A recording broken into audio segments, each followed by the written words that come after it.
In today's Leeds news, Robinson on Rodon, great form a bit expected, and Loney permanent exit expected soon.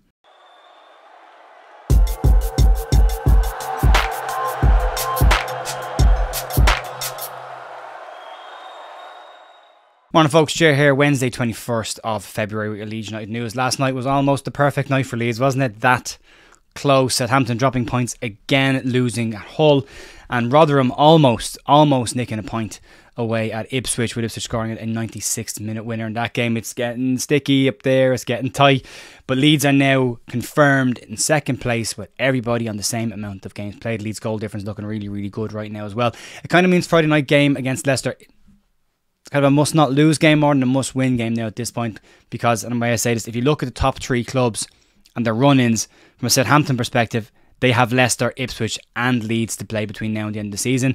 From Ipswich perspective, they only have Southampton in that top bracket. They've probably got the easiest run-in of the season. And then Leicester have us and Southampton in the run-in as well. Ipswich, as I said, have the easier run-in, but it means it's wide open. I mean, Ipswich conceded 3 goals to Rotherham last night. Rotherham, we know from seeing them this season, not a very good side at all. So it's getting interesting. If Leeds can win on Friday night, which I hope we do, it makes it very interesting. It makes it really interesting with that run-in as well. You're looking at maybe Southampton taking points off of Leicester, or Leicester taking points off Southampton, and depends on what we wanted to go at that point. But yeah, no favours needed now at this point. If Leeds look after their job between now and the end of the season, it is in our hands to go and press on to win the league, or at least confirm an automatic spot between now and the end of the season, which would be good.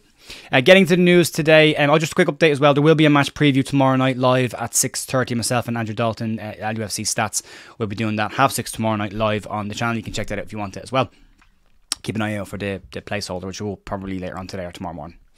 On the news, we'll start off Paul Robinson's situation. And Paul Robinson, of all people, has been speaking about Leeds United. The former Leeds United and Tottenham Hotspur goalkeeper has been giving his thoughts on Joe Rodon's situation at the club. Speaking to MOT Leeds News, Robinson said that he has no doubt that Joe Rodon would be an excellent signing for Leeds United, having watched him this year. However, he believes Leeds should hold firm for a little bit. He believes that Leeds should hold off on a decision to sign the player at least until the end of the season, and until Leeds know what division they'll be playing in next year. Robinson said that from the player's perspective, he looks very happy at Leeds. He's heard he's very settled there as well. And from a personal perspective, he will have had his playing career enhanced by playing for a club like Leeds United week in and week out. But from Leeds' perspective, with Leeds not knowing what division they'll be in next year just yet anyway, he thinks Leeds spending £15 million on the player would take a huge chunk out of their budget should they end up staying in the Championship next season, and this might be a disadvantage with other transfer targets that Leeds will want to have next summer. Also bearing in mind that the parachute payments will drop to 45% next year, which will have an impact there as well. So Leeds being smart with the money brought in for Luis Sinisterra will help with that as well. It's an additional 20 million. There's some movements that can happen that can help Leeds there as well. But you're not the only one speaking about this as well. According to John Wenham, the Spurs transfer expert, he says that Joe Rodon will be sold this summer no matter what. It depends on what club he goes to. But basically saying that Spurs have looked at the situation. The last 4 managers at Spurs haven't really fancied Joe Rodon. So on that basis, Spurs will make a decision to let the player go on a permanent in the summer. Which club he goes to, that's up for debate. There's a lot of interest in him in the Premier League as well as just with Leeds as well. So there will be some interest in Joe Rodon. That means that if you're Leeds, you kind of maybe want to get the deal done sooner, but you do look at that piece and saying it's very seldom I'd agree with an awful lot what Paul Robinson says. He tends to be quite negative towards Leeds, but in this situation you kind of look at it and go, it's probably not going to be the decision made on this until the end of the season anyway. Leeds probably won't make that decision. I mean, they're not going to make it right now. They don't seem to be jumping into things right now. So we'll wait and see at the end of the season. He's been excellent for Leeds. One of my favourite players of the season, Joe Rodon. Myself and Joe Wayman did a video on who we think the key players are for Leeds, and we rated the transfers that we did this season in another video, and Joe Rodon features heavily in both of them as well. So he's been excellent. They always say don't fall in love with a lone player. Little bit. Moving on, let's talk about the Archie Gray situation. And it is fair, I think, to say that as we head into the final 2-ish months of the season, we will start to see an awful lot more speculation and rumour about Leeds United players, especially the younger players in the squad. Archie Gray's hasn't gone away. It keeps popping up, and Leeds have dealt with the bulk of this interest quite well, batting off most interest of their senior players with ease, except the players who had those loan exit clauses in the summer, and we'll get to them in a couple of minutes. Archie Gray has been consistently mentioned with an exit away from Leeds United, despite the player signing a new deal which will come into effect when he turns 18 in a couple of weeks' time. The player himself has spoken and said that he's happy at Leeds. Liverpool's interest in the player continues to grow, and according to Leeds Live, they are saying that Leeds expect a formal bid for the player to come in. Now, in this they say that they expect a formal bid in the summer from Liverpool, but also that Manchester City are in and around the player as well and keeping an eye on the situation, which if you're a Leeds player looking at what's happened with Calvin Phillips, and not just Calvin Phillips, young English players that have gone into senior squads with Manchester City, you kind of stay away from that. Yes, the money is interesting, and yeah, you might win a title, but you've seen what's happened to players' careers going to Manchester City and sitting on the bench. There's that English quote that Man City need to tick that box, and they seem to go for the better young players, sitting on the bench for a couple of years and damage their careers and damage their growth. So if you're a player there, Man City, maybe not so much. Liverpool, you could see some interest there. However, speaking last month, Gray said the following: "I'm a Leeds fan. There's nowhere else I want to be. I wasn't thinking about anywhere else. I just want to play here and enjoy my time here and help to try and get us back to where we belong." Gray has been excellent this season. He has been one of the standout players, especially for a 17-year-old playing out of position for the bulk of the season. He's been so good. And again, if you look at the position Leeds and ignoring every other player in the table, go back to when Leeds got promoted under Bielsa, over 10 points ahead of where we were at the same point that year.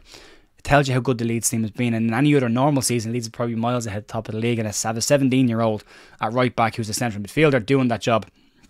He's learned this year. He's grown. Like, he going back to the Preston games against Miller, where first game against Lee Miller, he had an awful time. Second game, maybe 5-10 minutes, and then RG adapted, had him in his pocket. And that shows growth to the player as well, and the ability to adapt. So I don't think you lose him. I don't think you lose him, at least in the next couple of years anyway. But Leeds, as I said the other day, Leeds will have to match the ambition of these young players as well, and Archie has aspirations himself and will want to achieve those, so Leeds will need to match them.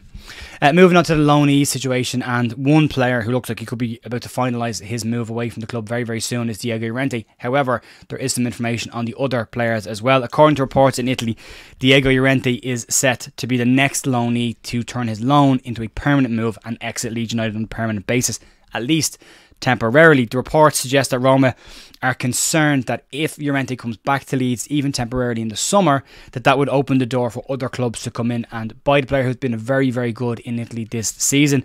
Earlier this year, we heard reports in Italy saying that Roma wanted to sign the player for €4.5 million, but then sell him to PSG for closer to £18 million, or €18 million, so about 10 to 15 million pounds. That appears to still be the plan, according to reports in Roma, at least from Roma's perspective. But they are being said to be very, very keen on tying this move up rapidly after comments that Daniel Farke made on the Leeds United Exiles. Brendan Aronson, Mark Rocket, Christensen, Harrison and Max Vober are all part of that group whose loan deals will be extended into next season. At least the clauses will extend again should Leeds not get out of the division. But they're all expected to go. None of them are expected to stay at Leeds. After Sinistera's exit, Daniel Farke made comments on the loanees saying that he wanted players that wanted to be at Leeds. And he used a German saying to nail down this point. And what he said was the following: "I'm always a bit careful when a player who was here wants to go away. Then you bring him back in. It's a bit like we have a saying in Germany, when you put the food in the microwave, it never tastes as well as if freshly cooked. So for me, I'm not a believer in such a story." If you read between the lines on that, it kind of suggests that Daniel Farke wants to push ahead with the newer bunch of Leeds players and build his own thing and not rely on these players coming back in who may upset the dressing room. The Exiles clubs will be very interested in getting these deals tied up. Again, looking at Mark Roque and looking at Jack Harrison's situation as well. These clubs will want to tie these players down before they return to Leeds in the summer and stop any other club from stepping in. That kind of puts the power back in Leeds' hands, and Leeds did look at this when they loaned them out in the first place, thinking if they can increase their value, there'll be interest in the players and Leeds can make some money back, and it looks like that's the case. On the Diego Llorente himself situation, it said that Roma want to pay £4.5 million for the player, but Leeds want closer to 10 to 15 million for him, which funnily enough is the valuation that Roma have of the player if they were to sell him to PSG. And Luis Enrique, PSG, is said to be very, very interested in him. It will depend on the clauses in these players' contracts. We don't know what's been negotiated with them when they signed the new deals. We know the loan clauses are there. We don't know what it's like in terms of the exit clauses or options to buy. We haven't got that kind of detail on these players. So £4.5 million is a long way from the option of 18 million last season. And given how Diego Llorente has played, whether you like him or not, he's had a good season and has been pretty much a mainstay in the Roma team all year. So for his value to drop from 18 to £4.5 million, even though the player has been better than he was last season, seems an unusual thing to do. And you would hope that Leeds can navigate this one quite well.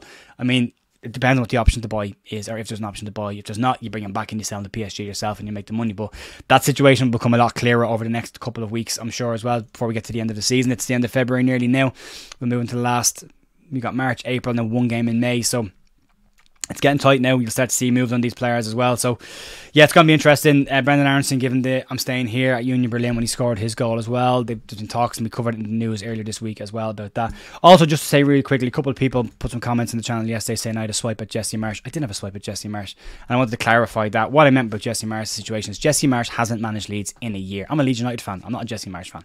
I have been more than fair to Jesse Marsh on this channel. Anyone who's watched this channel since it's launched will say that I've given Jesse Marsh a hell of a long time. Jesse Marsh comments coming out today saying that Chris Somerville stinked in training. That stuff doesn't help Leeds. It doesn't help Leeds, you know. And seeing him on TV on a regular basis talking about Leeds and how hard done by he has been by Leeds United, he needs to move on, as Leeds fans need to move on. So from a channel perspective, I'm not going to keep covering the same comments being made by the manager on different channels on different times over and over and over and over again. So I wasn't taking a swipe at Jesse Marsh. I was just literally just saying that the more I hear the man talk about the same thing, if I'm a club looking at bringing in a new manager and he's focused so much on his time at Leeds United, despite the fact he was there for 1 year, I'm not sure he'd be the kind of manager that I would hire, and that's what I meant. The more he talks, the less likely I think Premier League clubs are to give him a job. So that's what I meant. If that clarified that, I wasn't taking a swipe at the player. I have a manager. I've been more than fair and patient with Jesse Marsh over the last 2 years. So if a couple of people think I'm having a swipe, I'm a Leeds United fan, and I'm a Leeds United fan first. That's my stance. Anyway, folks, that's going to be it for me for today. You can check out videos that myself and Joe Wayman did down below on the most valuable players for Leeds this season. And we're back tomorrow morning for Leeds news and tomorrow night for the matchday preview with stats, the Leeds versus Leicester game, biggest game of the season. Have a great day, mind yourselves, and I'll talk to you then. See ya.